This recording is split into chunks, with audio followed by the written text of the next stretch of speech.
Salut, moi c'est Thomas. Je voyage avec mon van Albert, un ancien corbillard que j'ai retapé et avec qui j'ai déjà parcouru pas mal de pays. Avec ma copine Lou, on s'est lancé le défi de rejoindre la Turquie. 8 pays à traverser, presque 8000 km, pas de date de retour de prévu et la liberté la plus totale. Vivre d'amour, d'eau fraîche, de galères, de découvertes, de rencontres et de bivouac, c'est la vie qu'on a décidé de mener pour ces prochains mois. Rejoins-nous dans l'aventure sur cette chaîne YouTube avec un épisode chaque semaine. Dans la dernière vidéo, on t'emmenait avec nous pour nos premiers pas en Italie. On voulait goûter à la Dolce Vita en van. Et tu vas le voir que dans cette vidéo, on va y goûter. Bref, on t'avait laissé dans un spot incroyable près du lac de Côme. Le laghetto di Piona, retiens bien ce nom.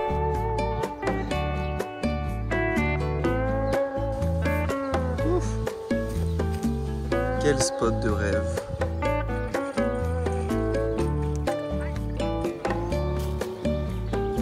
Donc là ça fait environ 2 jours qu'on est posé ici à la plage di Piona. C'est un spot qu'on a découvert très récemment en venant ici, que je connaissais pas déjà de mes précédents voyages. En gros c'est vraiment un endroit un peu particulier, j'ai l'impression, au lac de Côme. On se situe vraiment dans la partie nord-ouest et en fait c'est une partie beaucoup plus naturelle où il y a de la place pour les vannes, il y a des grands terrains d'herbe et en fait tu as le lac qui forme comme un petit lac qui s'appelle le laghetto di Piona, donc le petit lac de Piona, et ça fait un peu comme un mini lac dans le lac de Côme où il y a moins de vent, où il y a beaucoup moins de vagues, il n'y a pas de gros bateaux qui passent et t'as vraiment l'impression d'être dans un tout petit lac, un peu plus en Suisse limite qu'en Italie. Comme tu vois, on a vraiment tout le terrain derrière, je t'en ai déjà parlé. Et franchement, on se sent très bien ici. Donc il y a ce spot où il y a le parking di Piona. On s'est fait ami avec le vieux monsieur qui tient le parking. Et en fait, tu payes 5 € la nuit, 5 € la journée. Donc environ voilà, 10 € pour 24 heures. Autour du lac de Côme, c'est quand même difficile de trouver des bons espaces pour pouvoir faire du bivouac. Donc ici, c'est vraiment cool. Et en fait, tu sens que c'est pas du tout la même vibe que le lac de Côme qu'on connaît. Il y a beaucoup moins ce côté petit village historique comme Menaggio, Bellagio, etc. Ça, c'est un peu plus dans la partie sud. Et on va y aller après. Et voilà, là, on s'accorde vraiment quelques jours de repos ici et c'est hyper agréable. Se réveiller au lac de Côme et faire du kayak au réveil, ça c'est pas le bonheur.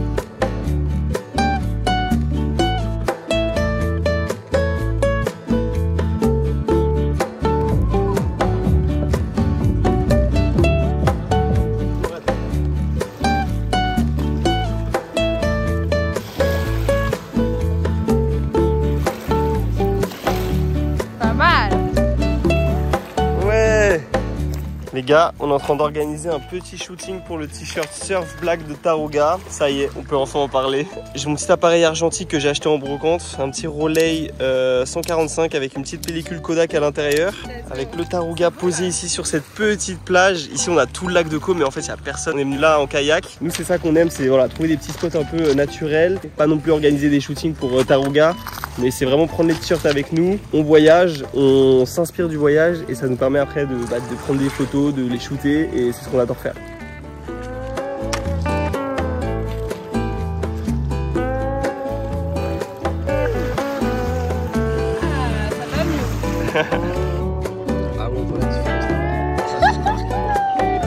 En 2 heures.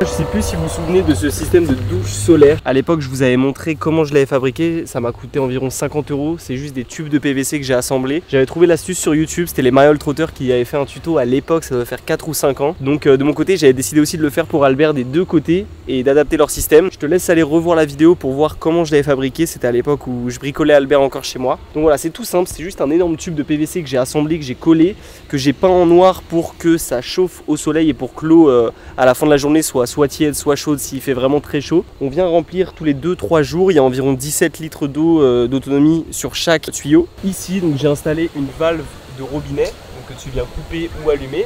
J'ai ici, ici tu peux venir connecter. Attention. Ah Ici tu viens connecter en fait un tuyau donc extensible pour pouvoir prendre la douche. Il y a Lou qui est en train de se doucher. Du coup tu as une valve à compression où j'ai un petit compresseur 4x4 de 12 volts qui est plutôt pas mal à la fois pour les pneus et pour gonfler la douche. Donc ici je peux monter à 1,5 bar, 2 bars et donc voilà, ça met tout ça sous pression et ça te permet de te doucher tranquille. Mais Birk! Ah tes pieds. Déjà t'es en train de les déformer comme un gros con et en plus t'es en train de les tremper, t'es horrible. Merde, pardon. Elle les a achetés il y a 2 jours. Pour faire un bilan sur ces douches, parce que là ça fait quand même, j'ai dû les fabriquer il y a environ 1 an. Donc, honnêtement c'est super, ça me fait une réserve de presque 30 litres, 35 litres d'eau supplémentaire que mes jerrycans. Par contre pour qu'elles chauffent, il faut vraiment qu'il fasse très chaud, qu'il y ait vraiment du soleil qui tape dessus pendant une bonne heure, 2-3 heures. Du coup, si j'ai de l'eau chaude, ça veut dire que le van est resté au soleil et donc ça veut dire qu'à l'intérieur il fait aussi très chaud. Deuxième chose, là au bout d'1 an, je commence à repérer plein de petites fuites au niveau des valves. Je pense que ça va faire le taf pour notre voyage et voilà, ça nous fait de l'eau supplémentaire à l'extérieur, sous pression, donc ça reste trop bien. Les gars aussi on vous a pas dit mais pour la douche on utilise des savons biodégradables, donc c'est Lou qui peut en parler parce qu'elle est en partenariat avec eux. C'est Bitry, c'est ça? Ouais. Voilà, bon bah tu t'en parleras sur ton Insta pour ceux qui veulent suivre. C'est une marque belge qui fait du savon biodégradable, donc beaucoup mieux, enfin... Il est grave agréable, ouais. Grave agréable et pour l'utiliser dans la nature beaucoup mieux. Ouais, et pareil pour le shampoing, donc savon biodégradable Bitry. Lou sera plus qualifié pour vous en parler. Les gars, ce qui vient de se passer, c'est que là, on vient de tourner la vidéo d'annonce de Taroga. Pendant 20 minutes, on vient de faire ça. Regarde, on vient de mettre ça sur le PC, là, sur le Mac. Je suis trop content de la trouver. C'est depuis des mois, donc j'ai qu'une hâte de voir le résultat maintenant. Mais là, on a parlé trop, on a parlé pendant 30 minutes. Le résultat que vous avez vu, je sais pas combien de temps elle dure la vidéo, elle doit durer peut-être 5-6 minutes. En fait, j'en ai aucune idée. Là, quand vous regardez ça, vous avez déjà la vidéo d'annonce qui est sortie sur YouTube, je sais pas quand, peut-être 10 jours avant, 1 semaine. C'est un peu compliqué niveau calendrier de tout se caler. C'était cool à tourner. Ouais, c'est trop marrant. Ouais, c'était grave cool. Parce que si on faisait cette vidéo sur l'écran, en vrai... Les gars, au menu de ce soir, le petit gnocchi qu'on a ramené d'un restaurant d'agritourisme qu'on n'a pas mangé et qu'on a gardé pour manger dans le van, vraiment. Est-ce que tu la sens la Dolce Vita? Énorme. On avait genre beaucoup comme ça. Et là on a des pâtes au pesto, on reste dans le thème, tu connais, avec un petit peu de mozzarella qui vient d'ici. Je crois qu'on a fait un peu beaucoup de pâtes, mais c'est pas grave, ce sera pour demain. N'importe quoi, t'as ramassé les pâtes. Quoi. Bravo. On en avait fait beaucoup, mais on en a plus beaucoup. Bien, regarde comment ça a l'air bon. C'est déjà froid loin. Sérieux? Ouais. Ouais.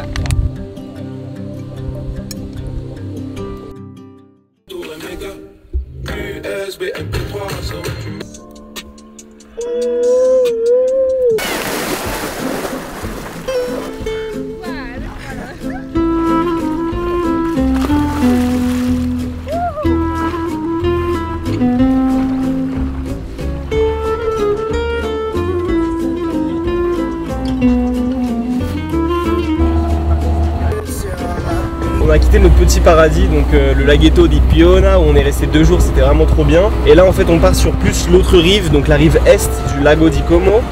Et en fait on voit vraiment la différence entre la rive ouest qui est beaucoup plus nature, beaucoup plus pour le bivouac, où tu as la possibilité de te garer, de te parquer avec le van, et ici où vraiment tu retrouves l'ambiance d'Italie avec tous les petits villages du lac de Como, tu as Menaggio, un peu plus dans la vibe de Bellagio, et ça va être le but d'aujourd'hui, c'est vraiment de se perdre dans ces petits villages là.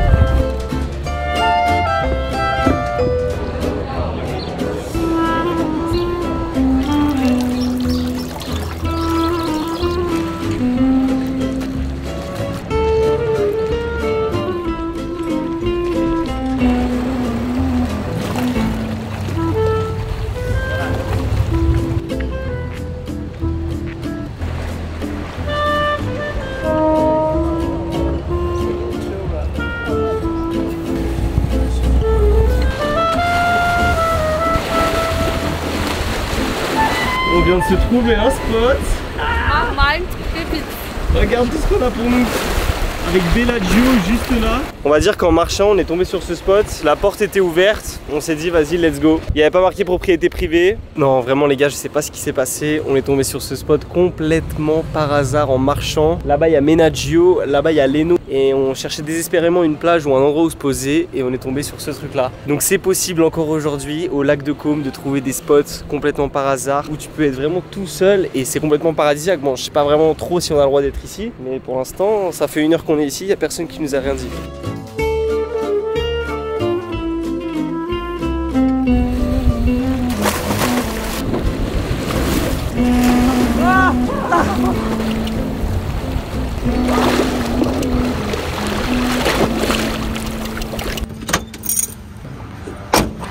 Albert il a chaud.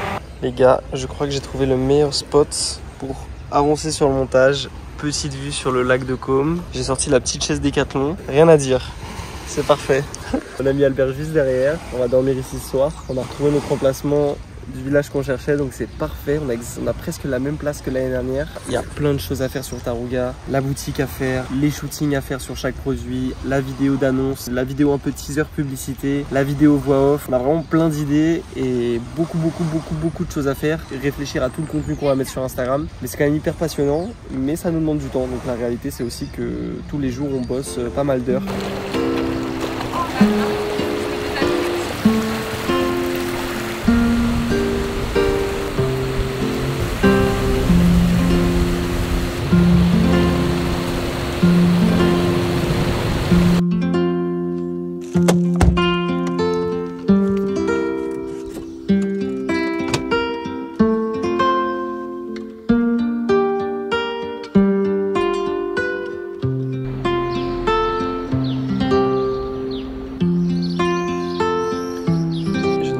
Complètement par hasard pour le lever de soleil, c'est magnifique, c'est un petit moment incroyable.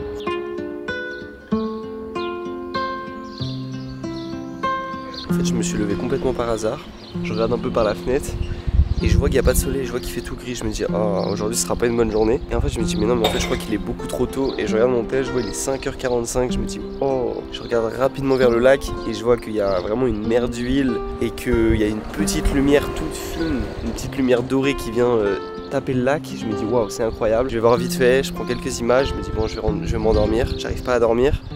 20 minutes après je re-regarde et là vraiment c'est magique, je vois vraiment le bout du soleil pointer à travers les montagnes, je me dis wow, il faut absolument que je me lève. Il y a ce spectacle devant moi donc je réveille Lou et waouh, et là tu te sens vraiment privilégié parce que tu as le lac pour toi tout seul, presque personne s'est encore levé dans tout le village et là tu te dis waouh, le voyage en van ça te permet de vivre des choses quand même. Et c'est ce genre de petits moments clés dans ton voyage, ça te permet de prendre conscience de ce que tu fais, douter. Et j'adore ce genre de moments, surtout quand c'est à l'improviste comme ça et que c'est pas préparé et que c'est juste un réveil à la bonne heure, genre vraiment à la minute parfaite. Donc c'est vraiment trop cool.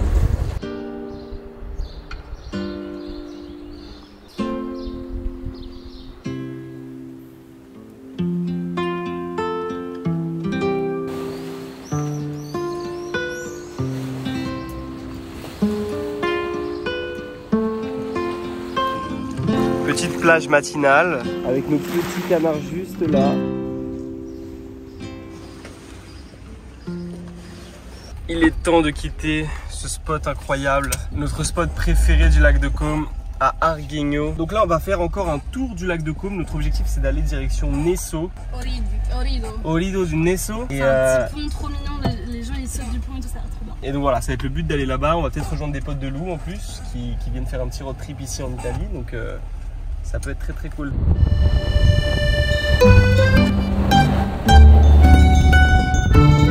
Donc là le but c'est de rejoindre Orido di Nesso qui est sur l'autre côté du lac. On l'a aperçu juste ici donc on doit faire tout le tour du lac de Caume, repasser par la ville de Caume et c'est environ 1h10 de trajet. Donc tu peux faire le choix de soit prendre le bateau et traverser le lac en 10 minutes. Mais bon, on se dit que faire le tour du lac ça nous permet d'avoir des belles vues, de tranquillement rouler, ça fait dégourdir les jambes à Albert et nous ça nous plaît.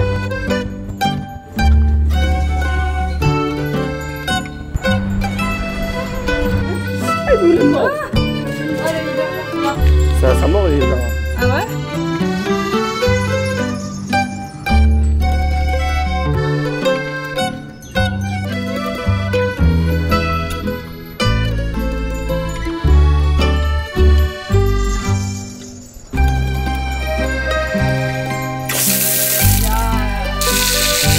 Donc là du coup on s'est arrêté dans le village de Careno qui est juste avant Nesso et on a descendu vraiment toute la pente, Albert est tout en haut et on s'est trouvé un petit endroit, donc on pense que c'est le petit port du village. Et ici tu as une petite baie avec une petite structure en pierre vraiment hyper belle et il n'y a juste personne. L'eau est super bonne, température parfaite et genre on est tout seul et c'est la régalade ici, c'est vraiment trop cool.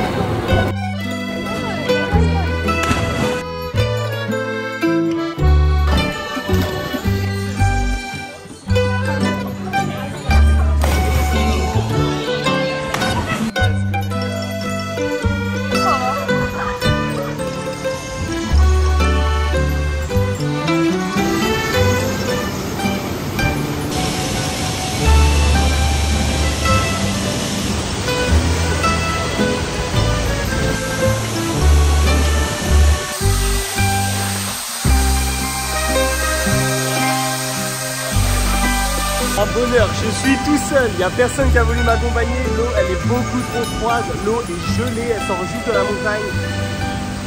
J'ai ce spectacle pour moi tout seul. C'est incroyable. Je suis même ému, c'est incroyable. Je suis vraiment trop content.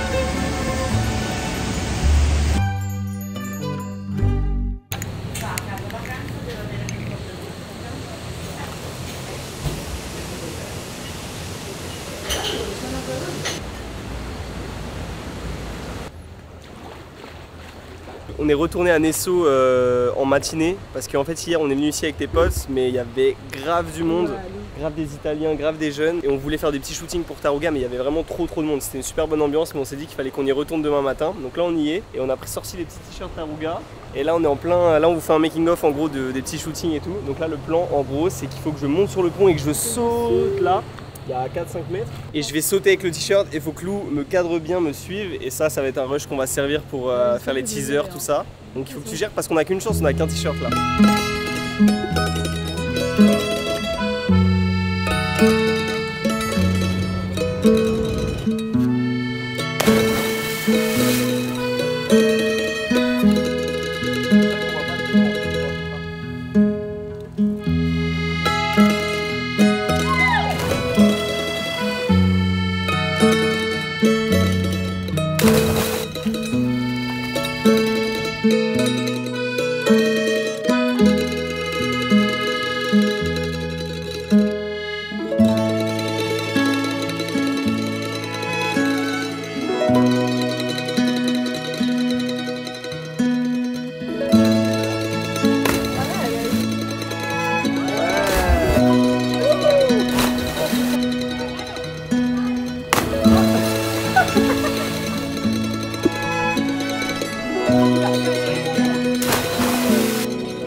Les gars, direction les Dolomites. Là, je suis trop content de revenir aux Dolomites. Franchement, revoir ces paysages là de forêt, de pins, de montagnes. J'espère qu'Albert va s'éclater ici.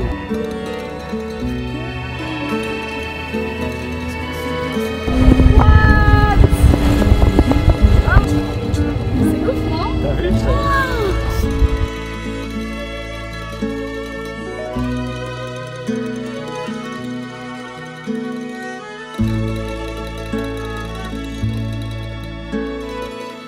Bienvenue au lago de Caressa, un lac complètement artificiel, il y a du colorant bleu dedans.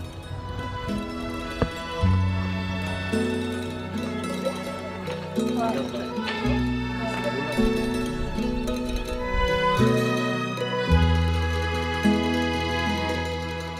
Ça c'est plutôt une bonne arrivée dans les Dolomites, le meilleur moyen de profiter.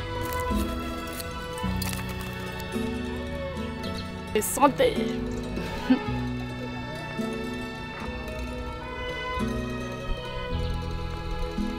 Ah, il y a des modes, non? Ah, vous, la peau est dure. Le lago di Caressa porte aussi le nom du lac Arc-en-Ciel. Plusieurs légendes sont nées autour de celui-ci. La plus connue est celle d'un sorcier venant des montagnes du Landmar qui était follement amoureux d'une nymphe. La nymphe vivait aux abords du lac. Pour l'attirer et l'enlever dans ces montagnes, il créa un arc-en-ciel au-dessus de celui-ci. Mais il oublia de se déguiser. La nymphe le reconnut et s'enfuit dans les profondeurs du lac. Le sorcier énervé brisa l'arc-en-ciel au-dessus de l'eau et lui donna cette couleur si particulière. Encore aujourd'hui, tu peux voir la statue de la nymphe abandonnée dans les profondeurs du lac. Là, tu vas me noyer là, non? Bon, on a Albert qui démarre plus. Super ça. On est dans un parking payant à 2 € l'heure. Allez, allez.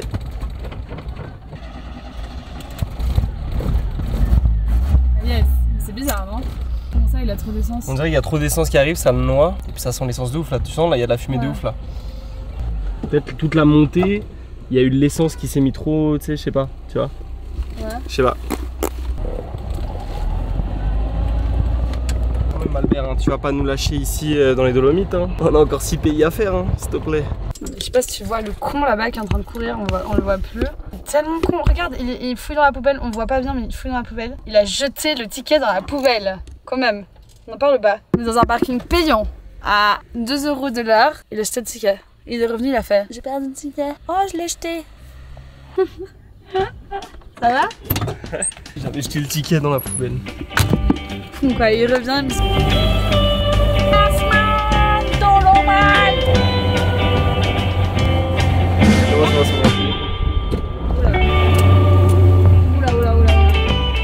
on est à la recherche du spot de ce soir. On est en train de suivre les traces d'un spot qui devait être normalement ici, mais il y a des engins de chantier juste là. En haut, il y a peut-être moyen de trouver une piste sympa. Waouh! C'est quoi ça? On voit à peine. En fait, je crois que c'est un détecteur. Tu sais, ça te fait genre ça te compte une entrée. Et du coup, quoi, on y va? Je sais pas, ça peut être dangereux, non? On y va, t'es sûr? On s'en bat les couilles. C'est chelou. Mais c'est canon. Oh les vaches! Ah! Elle est hyper lourde! Aïe, je sors. La merde. Hop! C'est bon! Ah, mais pas ça!